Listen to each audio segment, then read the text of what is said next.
పూరి జగన్నాథ్తో పనిచేసిన హీరోలందరూ ఆయన గురించి గొప్పగా మాట్లాడతారు. పూరి చేతుల మీదుగా హీరోగా మారుతున్న ఇషాన్ కూడా తన గాడ్ ఫాదర్ గురించి అలాగే చెప్తున్నాడు. రోగ్ సినిమా కోసం పూరితో పనిచేయడం తన జన్మ జన్మల అదృష్టమని అతను అంటున్నాడు. మామూలు కుర్రాడిలా ఉన్న తనను పూరి చాలా మార్చేసి ఒక రోగ్ లాగా తయారు చేశాడని ఇషాన్ అన్నాడు.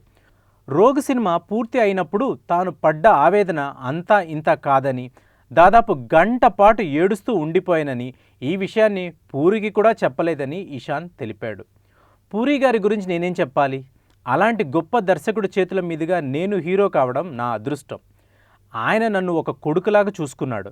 రోగు ట్రైలర్లు, ప్రోమోలు చూసి నాకిది తొలి సినిమా లాగా లేదు అని జనాలు అంటున్నారంటే అందుకు కారణం పూరి జగన్నాథ్ గారే. ఆయన ఉన్నారనే ధైర్యంతోనే ఈ సినిమాలో నటించాను. పూరి గారిది గొప్ప మనసు. ఆయనతో పనిచేసిన అనుభవాన్ని ఎప్పటికీ మర్చిపోలేను. ఆయనతో ఇంకా చాలా సినిమాలు చేయాలని ఉంది. రోగ్ సినిమా షూటింగ్ రోజుల్లో ప్యాకప్ చెప్పగానే నాకు బాధేసేసేది.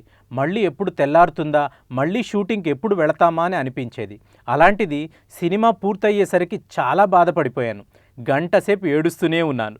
ఈ విషయం పూరి గారికి కూడా తెలియదు. పూరి జగన్నాథ్ గారే కాదు, వాళ్ళ ఆవిడ కూడా నన్ను అమ్మలాగా చూసుకుంది. రేపొద్దున నేను ఏదైనా చెడ్డ పని చేసినా జూబ్లీ హిల్స్లో వాళ్ళ ఇంటికి వెళ్ళి మీరు నా గురించి కంప్లైంట్ చేయొచ్చు, ఎందుకంటే ఆమె నాకు అమ్మ అని ఇషాన్ అన్నాడు.